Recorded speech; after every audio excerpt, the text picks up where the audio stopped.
Pozdrav, dragi moji.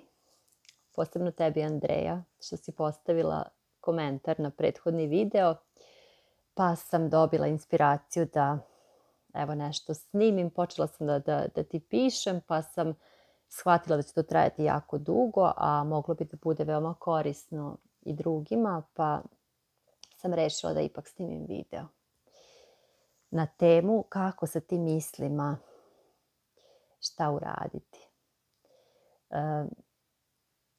Poenta je što koliko god to zvuči nemoguće da zaista živimo tako da se naš točak okreće u pozitivnom smeru, da slušamo reči Boga od izvora i da one izlaze kroz nas, to je moguće.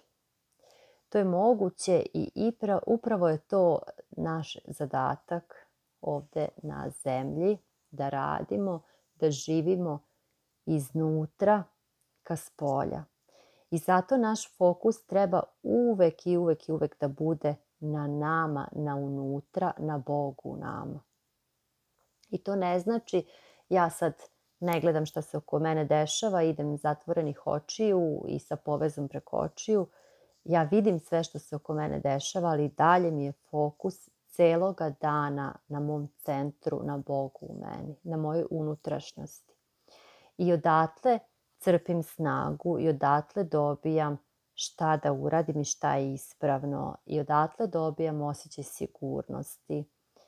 Odatle dobijam podršku. I ovo što sam pričala u prethodnom videu, da svesno odlučimo u kom smeru ćemo živeti, kao unutra na spolja, ili ćemo biti sunđeri usisavati spolja sve što nam se nudi, je u stvari nešto što se vežba svaki dan po ceo dan. I što više to radimo, to nam je život srećniji. Što više je naš fokus na tom unutrašnjem glasu, gde znamo da smo duša, gde znamo da smo beskonačni, gde znamo da smo svemogući, onda je naš život zaista takav. Onda shvatamo da je sve na svom mestu, da je sve u redu, da ne mogu da nas plaše sa bilo kakvim pričama oko nas, šta će biti, kako će biti, ako sam ja duša u telu. Ako sam ja duša koja ima telo, ja sam mnogo veća i moćnija od male mene ovde i sada i nema potrebe da živim u strahu, jer sam ja deo Boga, jer je Bog u meni, jer sam ja jedno sa svim.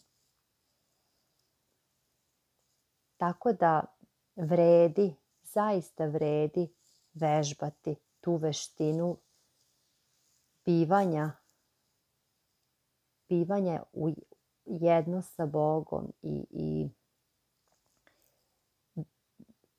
to je u stvari ništa drugo nego taj sadašnji trenutak o kome pričaju, biti u sada, meditirati. Zašto meditiramo? Mi u stvari kroz meditaciju samo vežbamo da budemo prisutni u sadašnjem trenutku, da ne izlazimo iz njega. Jer svaki put kada si zabrinuta ili kada si ljuta, ti izlaziš iz sadašnjeg trenutka u kojem smo inače uvek.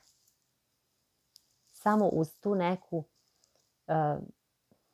konfuziju, uz tu neku ogromnu količinu misli, ti misliš da si izašla iz ovog trenutka i osjećaš se zbunjeno i osjećaš se opterećeno. Ali zato podsjeti sebe, vežbaj to svaki dan. Podsjećaj sebe da je sve sada, da si u sada. I nemoj izlaziti iz sada jer je u sada najlepše. Sada se sve dešava i samo sada imamo. I u sada živimo. I uvek će biti samo sada. I sada radimo ono što moja duša govori da je važno, da je moj apsolutni prioritet. I držim se toga. jer je to za moju dušu najvažnije.